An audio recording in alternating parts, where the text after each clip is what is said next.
Hello, we're back for the Q&A, which we didn't do last week, but we are here now, and I'm still here with Peter Jukes and Paul Mason. Thank you everyone for watching the show, and we're hearing that the sound is already a lot better, so that's good news. And again, thank you for your patience for bearing with us. And a big thank you also to Abdul Rahim and Vicky, who have joined up on YouTube.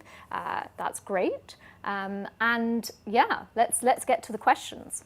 So, the first one comes from Angus Fox, who says, what can we do about the people who are spreading anti-vaxxer and anti-lockdown conspiracy theories? And where does this ultimately lead? Are we going to see another Capitol riot in the US or something similar in the UK? Let's start with the Capitol riot. We're seeing more and more evidence about what really went on. The police went on the record this week, you know, and one of them said outright, this was fascism. And I concur with that. It was an attempted uprising incited by the President of the United States. And when you ask, are we going to see another one? I think we won't see anything. We won't see any carbon copy. There's a danger that US democracy just in the middle of the decade just fragments. I believe that the First and Second Amendments good ideas at the time, but they make the American democracy the most fragile of all developed world democracies. So that's one problem. Could you just explain for people who can't remember? First Amendment is you can say whatever you like, including overthrow the government, and Second Amendment is you can own a gun. And the Americans are rightly wedded to those freedoms. I mean, they're right, it's fundamental to their constitution. The problem we have is this, and I write about it in the book. Democracies are weak in the face of fascists. Fascists always want to manipulate and take advantage of the weakest link of the democracy.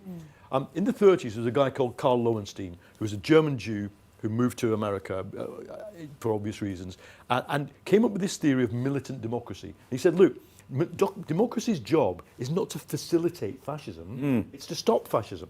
Now, if you're going to do that, you need laws. The American Constitution says you can say what you want, and you can carry a gun. So the problem the Americans are going to have is maintaining the rule of law. In Europe, we've got a far better and clearer way of doing that. So that's my first problem with America. The question was about anti-vaxxers. What's happening, we need to be clear. The QAnon conspiracy theory has been almost like designed to be a modern version of the Nazi conspiracy theory about Jews. It's just a different version. It's so designed in a way that once you believe it, what you're looking for is add-on beliefs to enhance your kind of certainty, because it's completely nuts, as the question says. So the belief that Hollywood stars are drinking the blood of children to gain everlasting life is a straight lift from the blood libel against Jews in the 30s. And what happens? What's the difference now? In the 30s, if you wanted to be a Nazi, you read Mein Kampf. If you had a good idea, look, I want to add another idea to Nazism, maybe there was a big green movement. Yeah.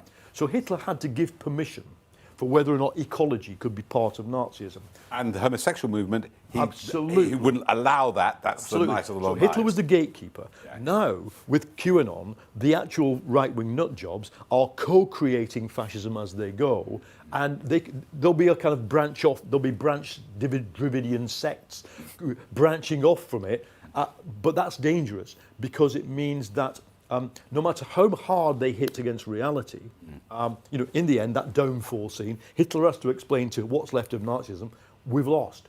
But you can lose and not realise, as many people in America believe Trump will come back as president next month rather, in August. Yeah. So the QAnon conspiracy is a perfectly designed black hole in space that draws all other craziness into it, and what happens is that can only increase in its momentum. It is not entropic, it's energetic. My only question, really, not answer, of this is the difference is that, in Europe anyway, in the 1930s and 20s, vast swathes of people had been in the army, vast paramilitary forces, bigger than probably the ones that in the Capitol riot. There isn't that in the classic form of Nazism, all those leagues, the SA, all those marching people in military. So it's more psychic warfare than physical warfare. But look, then, just as we did in 2011, the left assembled a kind of idealistic civil society online through our networks, and then took it to the real squares and streets in the form of the occupation movements. That's what the right has done. So when the Proud Boys turned up, and the Boogaloo Boys, who are the people in the Hawaiian shirts aiming for a second American Civil War, when they meet each other online, and then they get to a space, and suddenly, they all know to wear the same shirt, or to wear a yellow... the Oath Keepers with that. Yellow Fred Perry. And the thing is then, you don't need a big Boy Scout-style hierarchy to form the Sturmabteilung, or the SA, or the Partido Nazionale Fascisti. You don't need that in a networked era, and so they can come together very quickly and have the same effect. I can see there's questions stacking up now. So there are. So let's do a few quick fire ones. So short answers. Does Paul know of any historical strategies, asks Eva, that could be effective to combat racist fascism? Funnily enough, in my book, there's a whole chapter about the Popular Front. Popular Front was an agreement between the French Radical Party, the Liberal Party, the Socialist Party and the Communists, which to their utter surprise worked. France could have gone electorally fascist had they not done that. Certainly, Spain would have gone electorally fascist in the same year, 1936, had the Spanish left, centre and liberalism and progressive nationalism in Galicia and Catalonia had not just signed a pact. So it's about electoral pacts, number one. The second thing I argue in the book is the ethos of anti-fascism. I'm going to get this book out and I'm going to sit in pubs in the East End or in my hometown, Lee, where I am not popular among some people, and I'm going to have it out. And to my dad's generation, the idea that how to stop fascism might have been, controversial, would have been anathema. But it now is controversial, and I want us to put forward the ethos of anti-fascism. So those strategies, that plus regulation of social media, and yes, that I want to outlaw fascism. I want to outlaw being a fascist or advocating genocide. One of the interesting things, just a point, is that you were saying that now the right is interested in theory. In a way, that gives your book an opportunity because people do want to debate ideas. Strange enough, even though the one is about eugenic racism, they still try always, when I can, to prove to me through some scientific means that people of colour are inferior. The problem is we've got much of the left's ideas about fascism now rely on very eminent and very good social science and academic history, but it's not their job to fight fascism. Mm-hmm. In the 30s, the theoretical debates about fascism were in the book I describe it, there was the most famous article about fascism written in the 30s, Panic im Mittelstand, written by a German social democratic professor, was written in a trade union theoretical journal. We don't have such things. The movements and civil society needs to take ownership of theoretical discussion of what is this thing we're dealing with, guys, because it is scary. So that's our short answer. Great. Mike asks, is using the term fascism actually helpful though? Does it turn off I can see the problem. People? Well, let's not. What I want to warn, somebody like, there's a woman called Ashley Babbitt who got shot dead in the 6th of January. Obama supporter originally. Yeah. What one would want to say to Ashley Babbitt, so the most dangerous people are the recently radicalised. The lifelong fascists are kind of not that they're a problem, but the recently radicalised, what one would want to say to her is, there's a danger that you're going to get shot because all the people standing next to Hitler got shot in the beer hall putsch, dead. There's also a danger that you're going to end up perpetrating genocide because that's where you're headed once you're heading in this direction. And I do think it's important to warn such people that they're in danger of becoming fascists. However, we must also give them a route back. I mean, I'm an anti-racist, I'm a leftist, I'm a Marxist, etc. If it's a route back to just being a racist and a xenophobe and a misogynist, and you're not hitting people and you're not killing people, fine, you stay there. The problem we had in history is when such people transgressed so far that we must never forget this. It's one of the things I've really taught myself in this book. We must never forget that the destination of all fascism is genocide. And today's genocides would be, the real fascist, the Finnish eco-fascist, Pentti Linkola, thinks in billions. He's not thinking about 6 million or 20 million. He's talking about killing the whole population of the global south to save the earth.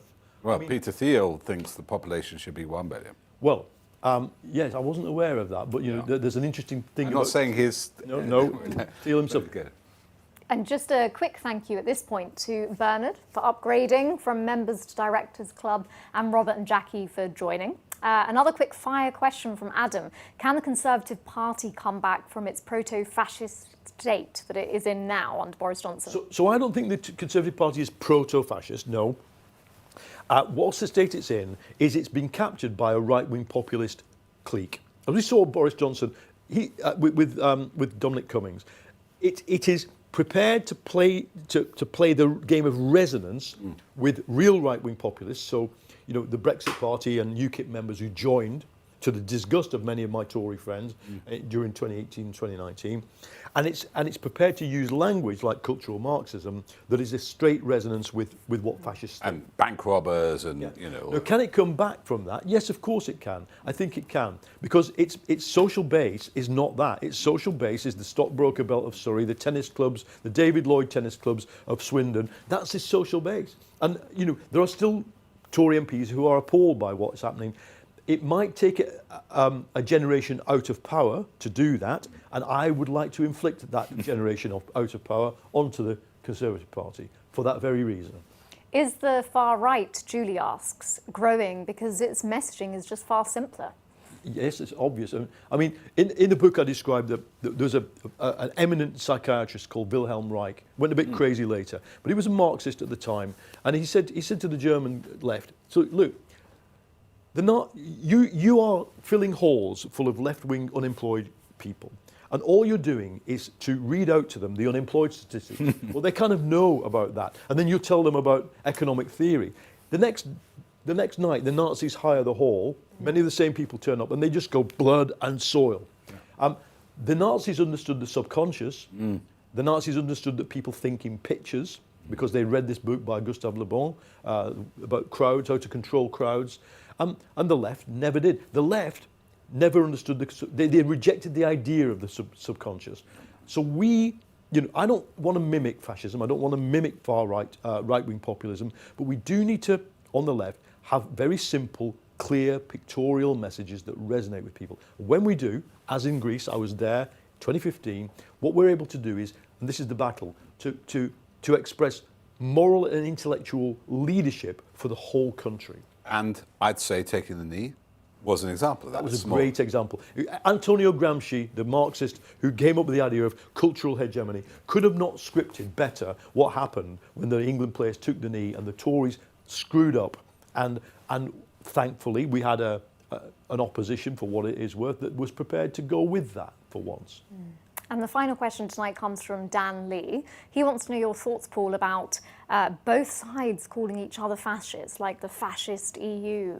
No, I don't think the EU. Johnson. I don't think the EU is fascist, but I do think it has a racist border policy, and I want to call out that. I also think that there is a tactic that the far right use, which is to say that Hitler was a socialist. Yes, and Mussolini was a socialist. But no, the way to defend yourself against that, again, plug in my book, is to not simply ignore that. It is true that certainly Mussolini was a socialist, a revolutionary socialist who flipped to revolutionary nationalism. In the early 20s. In 1915, in fact, and in the middle of the war. And it is true that that the Nazis mimicked the Communist Party with a lot of their militarism and the rest of it. No, we need to come to terms. The left does have to answer questions about why that is. Anybody who doesn't want to is ignoring most post-war scholarship, because post-war scholarship wants us to confront that fact. But the fact is, for me, socialism is a project of individual human liberation, and fascism is a project of annihilation. But there's a consistency here between, like, the Front National in the old industrial areas, the Northern Wall, is that people like Aaron Banks made an appeal to the old Labour voters. And I was just thinking that, one thing they do with the EU is like they do with the Jews in the 30s. They're both Bolsheviks. They're also bankers. The QAnon movement does this all the time, says it's Gates, it's billionaires, how can you not use a left-wing trope against corporatism and power and then fold in? So those aligning those categories, National Socialism was a marketing ploy, wasn't it? The fact is, there is a global elite, and they have ripped off the world. And most ordinary people never meet them. We would never see them beyond their dark windowed limo. But they are no longer the main enemy. The enemy are the people who want to put people like me in a concrete box from which we do not emerge. And I don't intend to repeat that particular experience of history. Well, we won't let them. Good. If we could do anything at all, we'll make sure that doesn't happen. And we've got some great news here, haven't we? Yes.